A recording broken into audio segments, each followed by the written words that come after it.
Hello, everyone. Welcome back to the Podsmoker's Bible. My name is Zion. I'm the author of the Podsmoker's Bible, which contains the prophetic book of Zion, where I get my name and authority. It comes from the Ketuvim, or Old Testament of the Christian Bible. I use the King James Version of the Bible to put together the prophecy of Israel, which is the book of Zion. And I wrote the Potsmoker's Bible as a commentary in order to publish it, which was the last thing that I had to do on my to-do list in order to fulfill prophecy. That's a tall order. But that's what I did. Before I ever got in front of this camera, I had already completed everything that was required of me in order to become Zion, which is why I say I am Zion, because I've done everything that Zion is said to have done.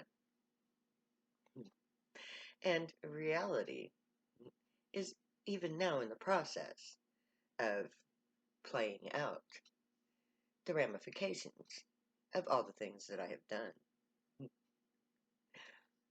And I want to tell you, I've been working towards explaining to you how I did it, how I found God, how I learned to become as God, a creator of my own reality. Now, of course, there is God. I will never be as big as God, as mighty as God, as powerful as God, because no matter how far I go up on the God chain, there is always my creator who created me, was above me and more powerful than I am at my creation, and therefore will always be above me.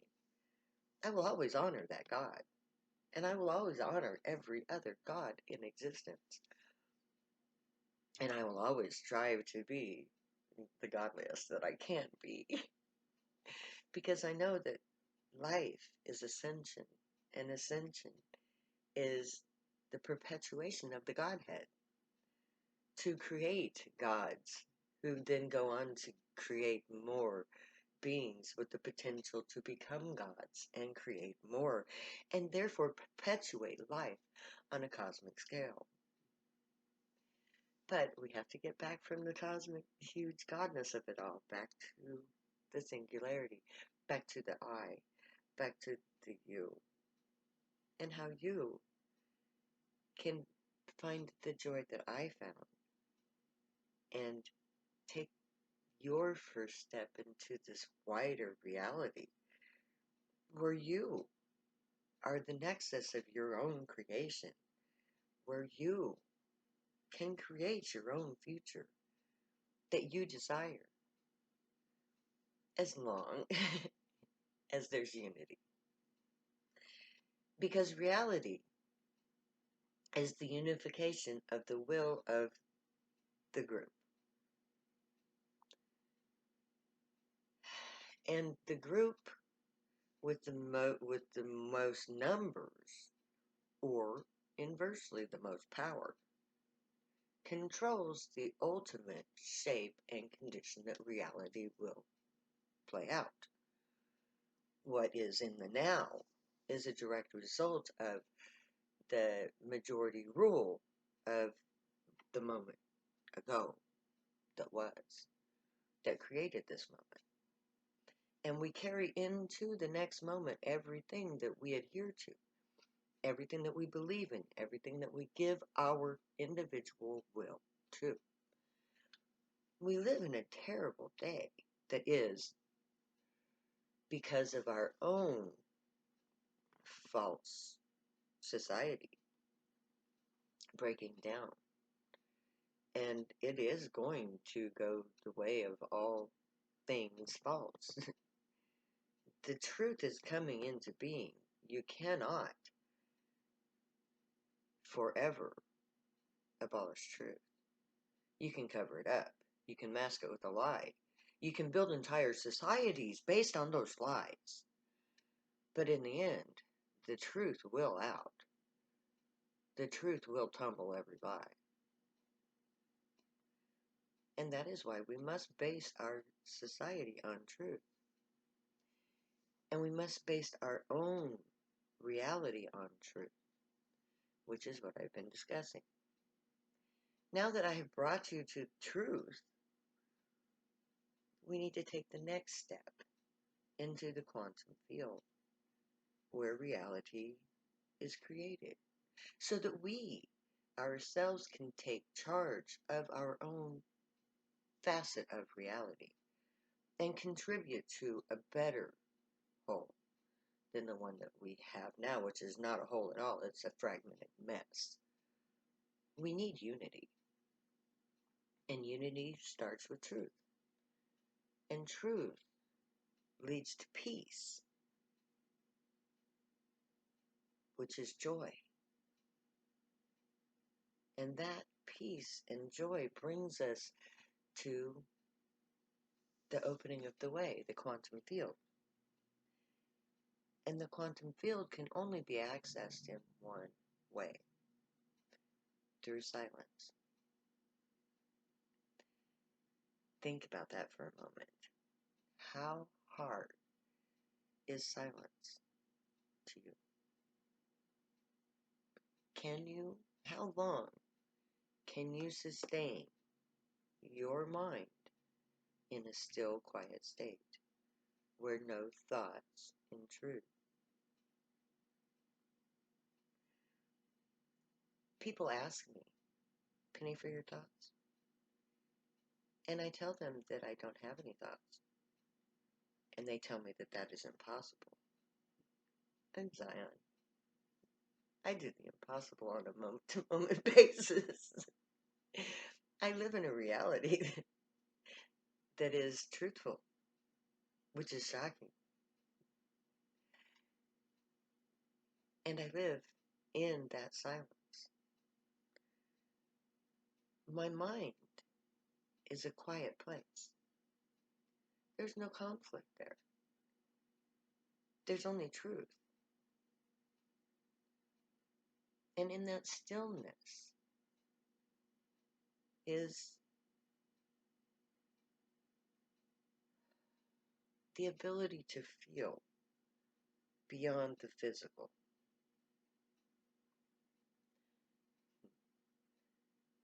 Emotions are the generating force of magic, of reality. You have to control them in order to use them in their proper form, to magnetize the particles in the quantum field to create reality in the way that you project it. And in order to access the quantum field, you have to be quiet, because we all live in the quantum field. It is the air that we breathe in. It is the substance. It's the cosmic particles that are without being, invisible but necessary, undetectable in the human form, but detectable on a scientific level. When we become still, we become as those particles are. Our energy merges with the quantum field. Our aura literally merges with the particles in the space around us.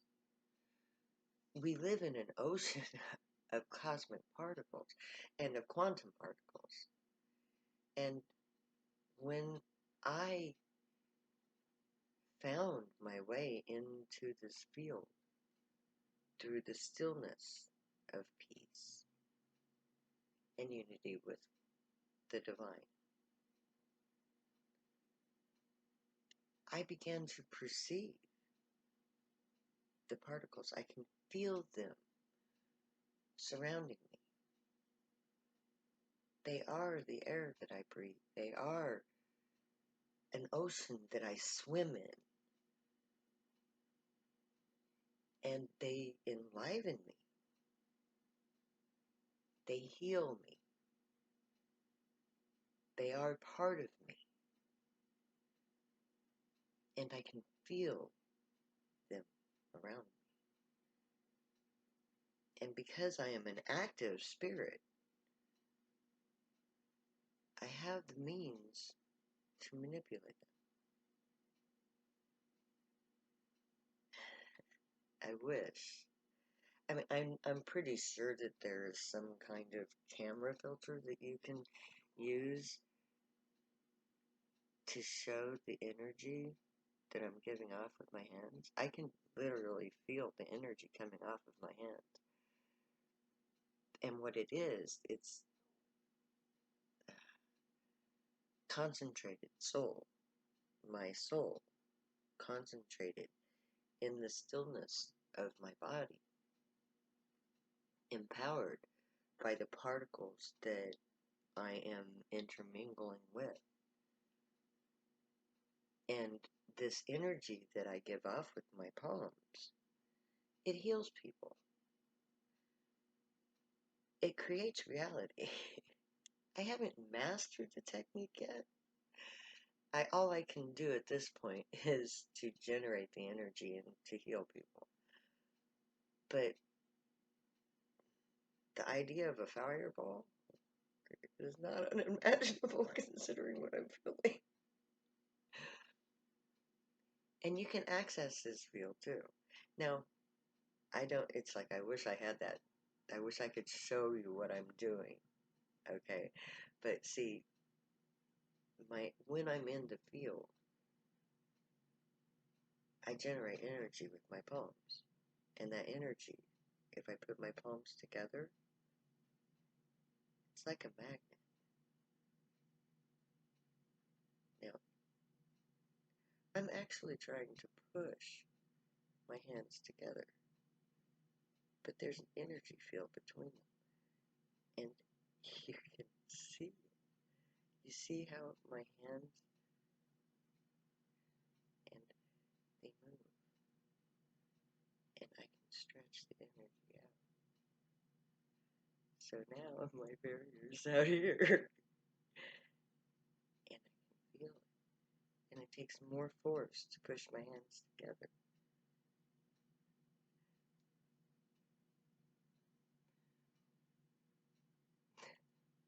I don't know if you believe that demonstration that I just gave you. And I don't know yet how to manipulate matter with this energy field that I'm creating. But the very fact that I can create the energy field is enough. And if you can find your way to stillness, true stillness, with here, where you've resolved the conflict from within with truth and with acceptance. Forgive yourself. You say you have to forgive yourself of all the problem things that you did before you can find stillness. And if you can find stillness, you can access this energy that we all have the capability of generating. But it comes from the stillness that is peace. To become one with the universe is to become at peace with yourself and to let that peace become you. So resolve the inner conflicts in your mind. Find your way to stillness, because if you can find your way to silence, inner silence, stillness of spirit and will, emotion, when you can resolve your inner conflicts, then you can merge with reality in the quantum field. And then you can become the master of your own reality, empowered by God through truth. May the Kyrie watch over you, guide you, protect you, and keep you from all harm. May they teach you right from wrong, and may you be worthy of them. May your thoughts, words, and deeds reflect truth, good, and light, the unicorn way. Find your joy. Be your joy. Spread your joy. Stay happy and high if you use drugs. Know I love you. Later. because I'll never say goodbye.